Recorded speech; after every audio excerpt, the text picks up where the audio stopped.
Bonjour Thierry Breton. Bonjour. Merci beaucoup d'avoir accepté notre invitation. On va commencer par la situation en Ukraine, puisque la donne évolue peu à peu avec désormais le territoire russe touché avec intensité de plus en plus ces derniers jours. Les tirs d'artillerie se sont multipliés. La population, on l'a vu ce matin par exemple avec notre envoyé spécial Jérôme Garraud, a dû évacuer la ville de Chebekino dans la région de Belgorod. On est bien du côté russe de la frontière. Est-ce que la Commission européenne soutient les opérations qui sont menées en ce moment, ce pilonnage du territoire russe ? Oui, la Commission européenne, comme vous le savez, et les États membres, parce qu'au fond c'est les États membres qui sont à la manœuvre en ce qui concerne les armements. Et la Commission européenne, elle coordonne, elle fait en sorte qu'effectivement les demandes qui sont faites par les autorités de défense ukrainiennes, en matière d'armement évidemment, puissent arriver en temps et heure et en volume. Donc c'est ça notre posture. Maintenant, il y a effectivement... Et on peut utiliser cet armement, par exemple, les Occidentaux, côté américain, disent pas d'armement américain en Russie. Quelle est la position de l'Europe ? Non, mais encore une fois, la position a été extrêmement claire. Nous sommes là pour défendre, aider l'Ukraine à se défendre contre cette agression russe. Maintenant, il se peut qu'il y ait d'autres interventions, telles que celles que vous venez de décrire. Alors c'est un peu confus, il semblerait que ce sont plutôt des soldats, si on comprend bien ce qui se passe, mais encore une fois, il faut être extrêmement prudent, qui sont plutôt des Russes qui ont choisi de se battre pour défendre la cause ukrainienne.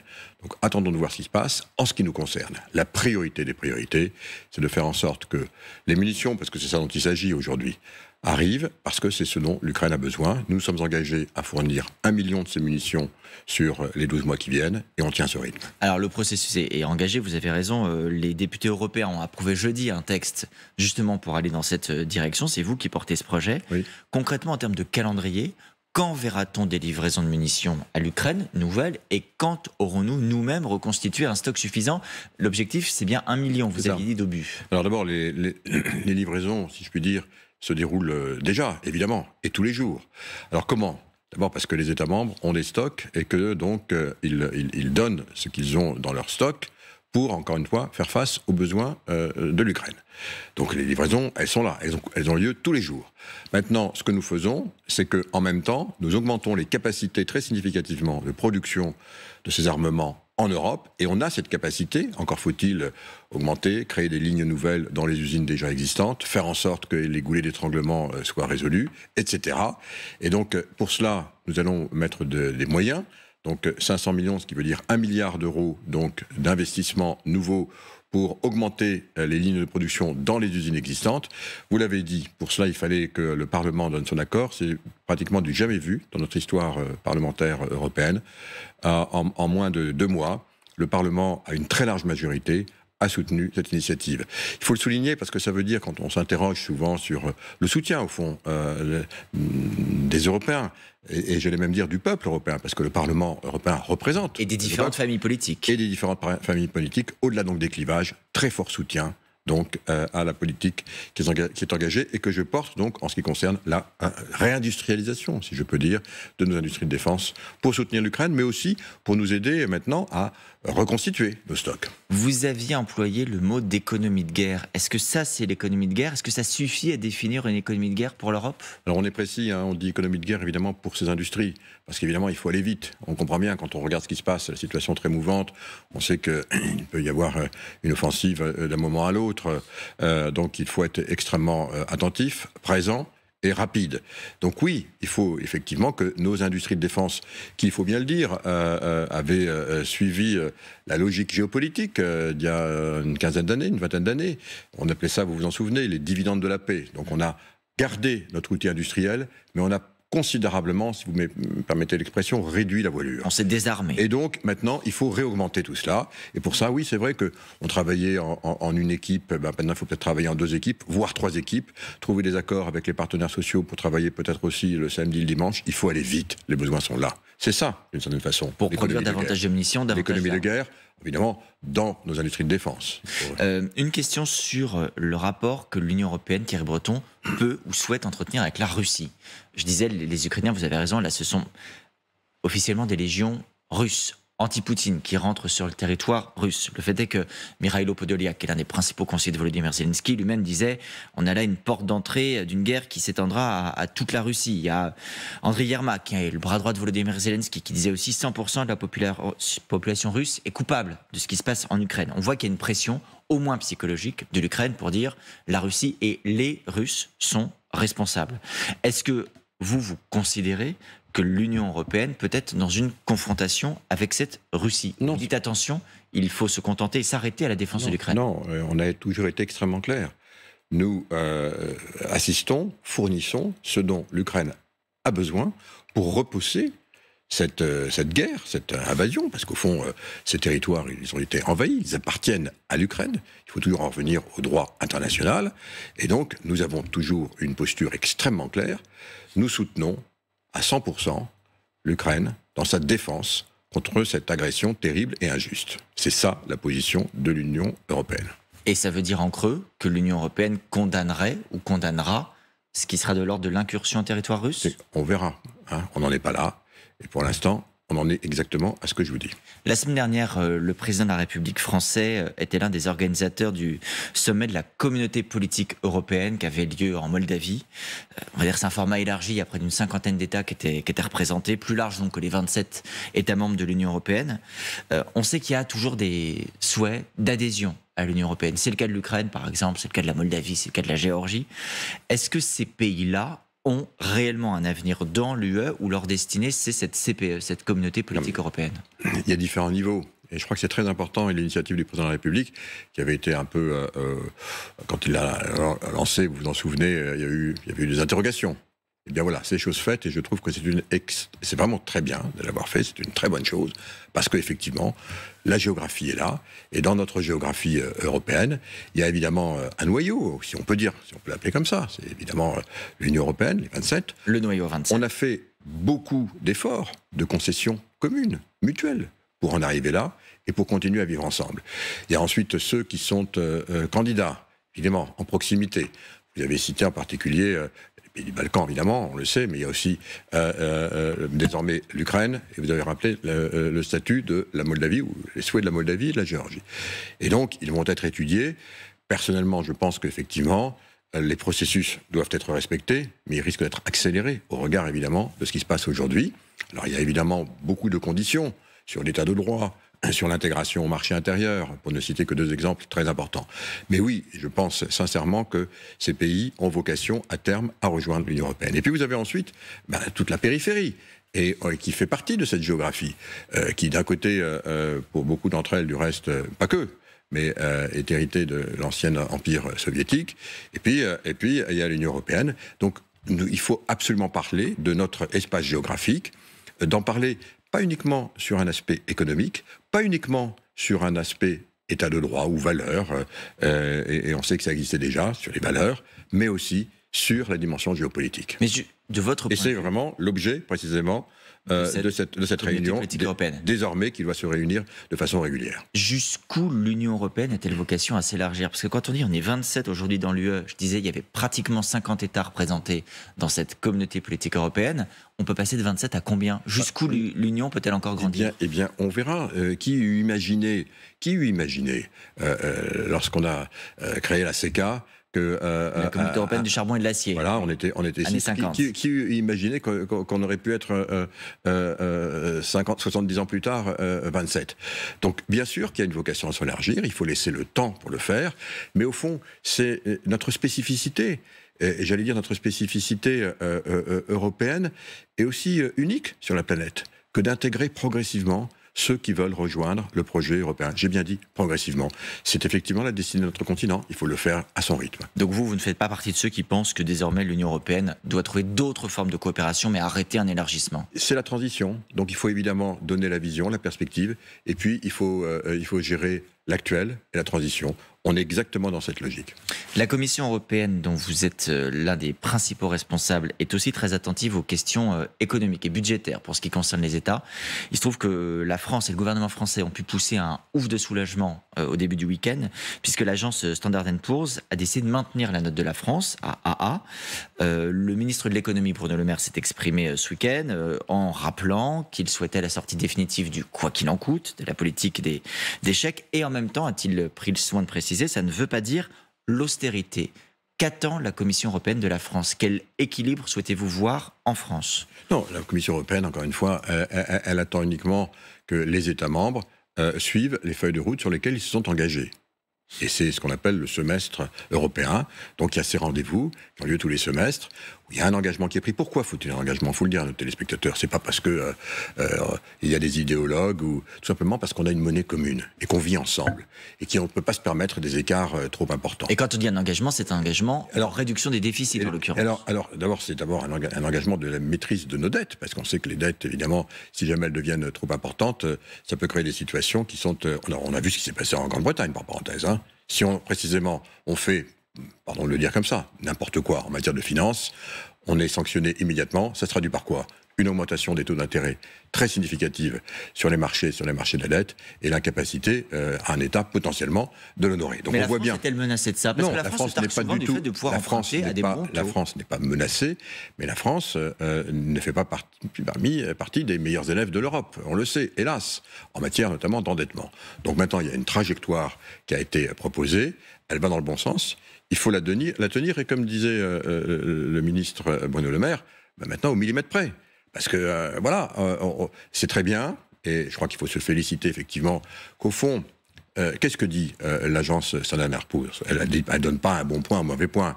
Elle dit finalement, la trajectoire sur laquelle la France est engagée permet précisément à la France de s'endetter et de rembourser ses dettes à un taux qui est un taux acceptable.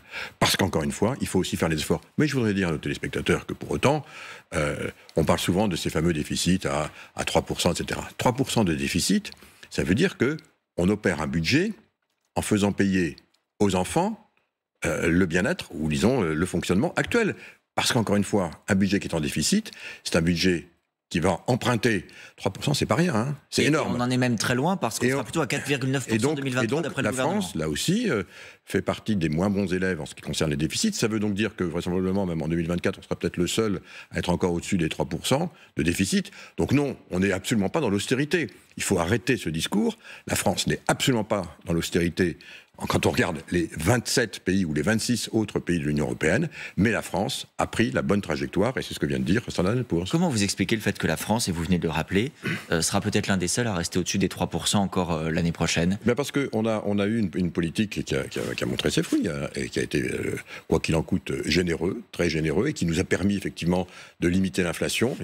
Mais on est trop timoré dans le rythme de réduction des déficits. Non, et on part d'un peu plus haut, donc il faut revenir effectivement de façon acceptable, et c'est effectivement la trajectoire qui a été proposée, mais je le redis, c'est tout sauf de la rigueur, évidemment. C'est revenir à une acceptabilité, d'abord à une nécessité, mais en maintenant effectivement l'acceptabilité par tous. L'agence Standard & Poor's met quand même un petit bémol sur la perspective qu'elle maintient à négative. Oui. Et elle voit plusieurs arguments à cela, des risques relatifs à la réelle réduction des déficits, elle a quand même un petit doute, l'absence de majorité absolue au Parlement, et ce qui est qualifié de faible mandat dont disposera désormais le gouvernement, c'est-à-dire cette idée aussi qu'il soit dans une situation politique compliquée. Est-ce que ça fait partie des préoccupations que vous partagez? Non, encore une fois, chaque pays est comme il est. De toute façon, vous savez, les pays qui ont des majorités absolues au Parlement, je crois que sur les 27, il y en a 2. Donc tout le monde a à gérer des situations comparables à la France, c'est-à-dire des situations dans lesquelles il faut trouver des consensus pour faire passer des lois. Donc voilà, ça c'est aussi la démocratie. Bon, la France, c'est vrai que c'était un peu une première parce qu'on n'était pas habitué à ça. Au fond, avec les réformes et la réforme des retraites qui vient de passer, la France a démontré qu'elle savait maintenir son cap tout en écoutant. J'ai cru comprendre qu'au début, on était vraiment à 65 et qu'on ne bougerait pas, et puis finalement, on est descendu à 64. Donc il y a eu ce travail d'écoute, il y a eu ces concessions qui ont été faites, il y a eu effectivement tout un travail qui a été salué quelque part par les agences en disant finalement, le travail a été fait, il a tenu compte de la situation politique, évidemment des demandes des uns et des autres. Et puis, finalement, il a réussi à mener une réforme dont je rappelle que, bien sûr, c'est la réforme des retraites, mais quelque part, c'est aussi une réforme qui tout en respectant les spécificités des catégories sociales, des uns et des autres, tient compte aussi d'une dynamique très importante sur notre continent européen, c'est-à-dire l'allongement de la durée de vie, et donc quelque part progressivement en tenir compte, parce que c'est l'activité, c'est les femmes et les hommes au travail qui génèrent évidemment dans cette activité la capacité, en particulier par les charges sociales que paye leur employeur, de financer l'intégralité de notre système social. Il y a toujours des contestations, puisqu'il y aura une 14e journée d'action demain. Malgré tout, ça persiste, comme le disait Standard & Poor's. Je voudrais qu'on en vienne, Thierry Breton, aux questions qui sont liées à l'intelligence artificielle. C'est l'un des sujets aussi que vous pilotez à votre poste de commissaire européen. D'abord, l'une des dernières visites qui a été remarquée, c'est celle d'Elon Musk en Chine, le patron entre autres de Tesla, pour citer l'une de ses nombreuses entreprises. Ce qui a été remarqué, c'est qu'il a été reçu, alors que c'est un chef d'entreprise, pratiquement comme un responsable politique de haut rang. Il a été reçu par toute une série de ministres, Affaires étrangères, Industrie, Commerce, le vice-premier ministre.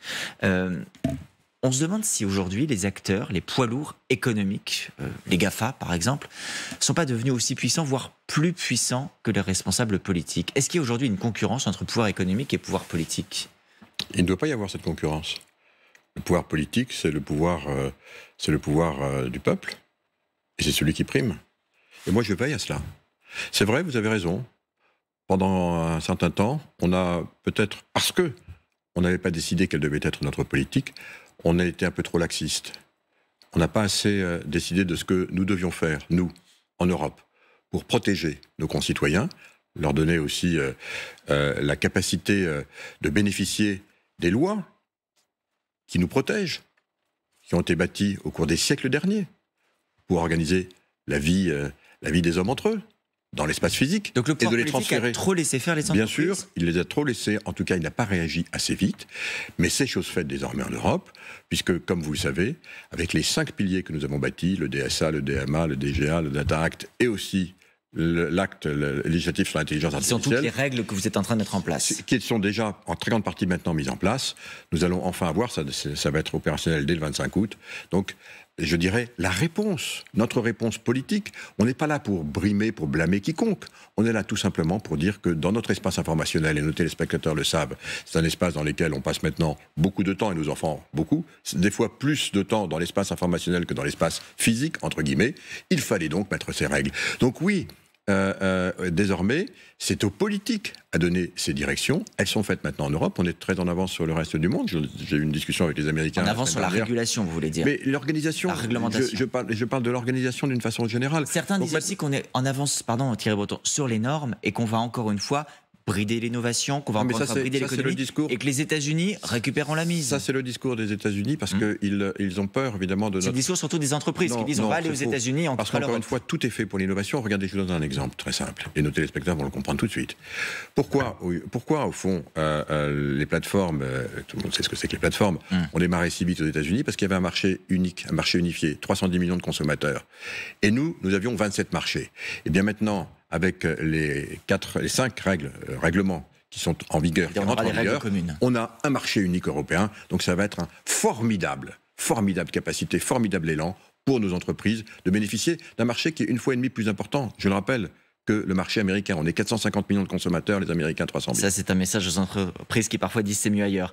Une question, prenons un exemple concret, Thierry Breton. Quand vous dites on va réguler, on va régler, l'intelligence artificielle, ça peut donner envie, ça fait peur à la fois. Elon Musk, par exemple, pour reprendre son exemple, dit « je vais augmenter les capacités de l'humain ». Il n'est pas le seul à le dire, en étant capable d'implanter une puce dans le cerveau qui va permettre de communiquer avec les machines. Il y a d'autres entreprises qui se sont livrées à ce type d'initiatives et de recherche. Est-ce que ça, par exemple, ce sera faisable en Europe? Est-ce que demain, en Europe, on pourra avoir une puce dans le cerveau pour communiquer avec les machines? C'est une très bonne question. Nous avons donc la façon dont nous avons... on travaille depuis 4 ans sur ces questions. On a fait une très large consultation. On a consulté tout le monde, les Elon Musk, les États, les scientifiques, les prix Nobel. On a eu 18 mois de consultation extrêmement large. Et puis on a ensuite bâti notre règlement, notre acte, qui était soumis maintenant au Conseil européen. Il a voté sa position. Il sera voté au Parlement à mi-juin.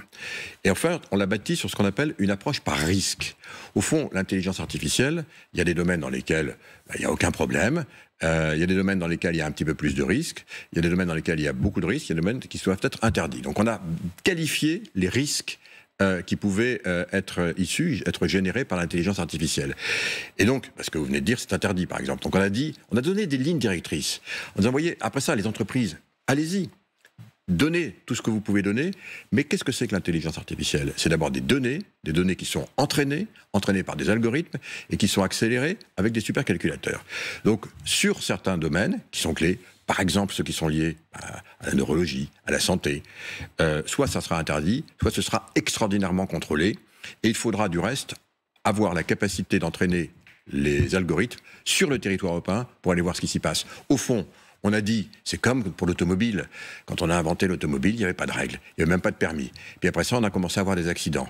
Donc on a demandé un permis, et puis ensuite on a dit qu'il y avait peut-être des limitations de vitesse.